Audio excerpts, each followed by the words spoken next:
Hi, Tino. How are you? Hi, I'm good. How are you? Fine, thanks. Thank you for your time, for being with us, and thank you for your music. I play your records every weekend for warming up. I'm more some kind of energetic music DJ, but I love your tracks and I play it a lot. In the start of the night and the sunset sets or moments like that. So thank you. Yeah, thanks for playing the songs and your support. So Substitution is the track you released today with Knuts. How we expect about it? I think you can expect a classic Purple Disco Machine tune, and everyone who likes Knuts and everyone who likes Purple Disco Machine will definitely like this song. It's a perfect symbiosis of both of us. And how was that? Because I watched an interview this week between Rosalia and his boyfriend Raul Alejandro working together, and the moments that they fight, defending their opinions is like, no, I like this way, I like it that way, and I heard that he says, I'm more flexible than her. So how did you work together? How did you manage this? Yeah, you definitely need to be flexible. So that's actually the main reason why I didn't so many collaboration in the past, because I didn't like working with other people, because I just had my plan, I had the track in my mind, and I wasn't really flexible to move in different directions. But then I started working with a few other musicians and figure out if you're speaking the same language, if you on the same wave, then it's much easier and really gainful to work with other people. And that's what happened with Knuts. So we met a few times on festivals, we spoke to each other, and we just noticed that we have the same, or we just share the same love for Italo disco, for disco. He's playing kind of the same sound I play. And so then we said, okay, let's just jam in the studio and start working. And then we started working on a few demos, and the Substitution one was from the beginning on the best and the most, or the outstand, or what stood out. And we decided to finish that one, and it took us a year. And over the last 12 months, we worked a lot on this song, sometimes remotely. Then to finish the song, he came to Dresden to finish it. And it was really nice working with him. So he's a really nice, humble guy. And it wasn't, we were never arguing about something. We were always, could you imagine to do this? And yeah.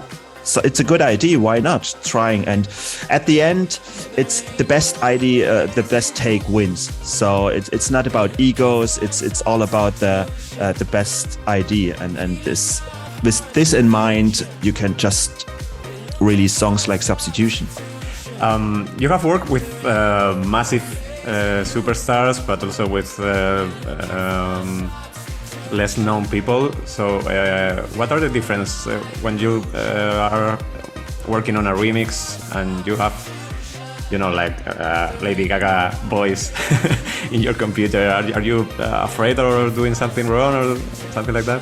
Not really. So the thing is, before I agree to a remix, I need to listen to the original song, and I get an idea of how a Purple Disco Machine could sound like. And without this idea, I would never agree to a remix. So I need at least one or two elements in the original song I really like. And then once I got the idea, I start working on a song. It's quite easy, because so my approach is always, when I listen to the original song, I try to keep the vibe, the energy of the original song, and just make a DJ player, like a DJ version. I mean, basically what Larry Levan or Dimitri from Paris did in the past. So just a version I could play in my DJ set. And this is the approach. And I think this is also the main reason why Lady Gaga or Lizzo request me to do a remix.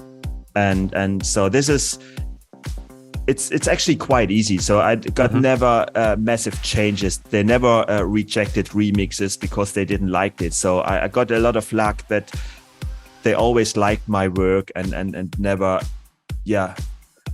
came up with any big changes. How do you think people that has been like for decades, like keep in mind like names like David Guetta, and he's still on top and in the eye of the storm in the business, and how do you think people like him manage this pressure of being always on top? I think this is the most difficult thing. So I think it's compared to stay on top. I think it's easy to have one hit. I mean, easy is it's never easy, but it's easier to have one hit and get up.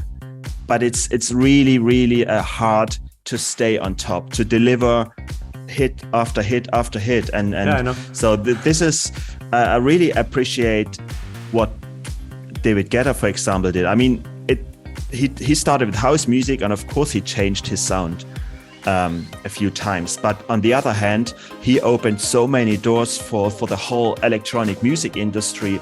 He was the first electronic guy or artist which was played on the radios. At that time, everyone just played urban music, hip hop and rock. So he was the first guy who brought electronic music on the radar. So he opened doors for me as well. So now, since guys like David Guetta, Kevin Harris, Tiesto, now I'm also able to listen to my songs on the radio. So that's why I really appreciate the way he went over the last years. So and it's of course it's hard to stay up, and but he's doing a good job.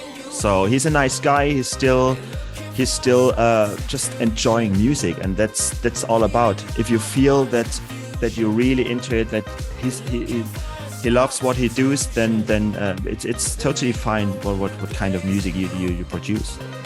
You have a very great background in music. I read a beautiful story about your father crossing the border to buy records, and it also reminds me of my childhood. You know, when I was a child, I listened to the radio a lot of different styles, but it seems like today is always the same. Pop music is just one genre. It's not rock and maybe dance or funky. Or how do you see the industry today?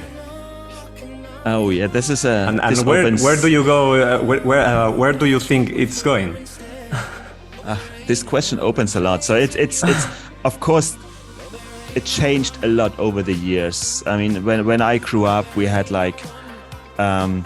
just a few different genres, and so I went to the record store every Friday to listen to the news.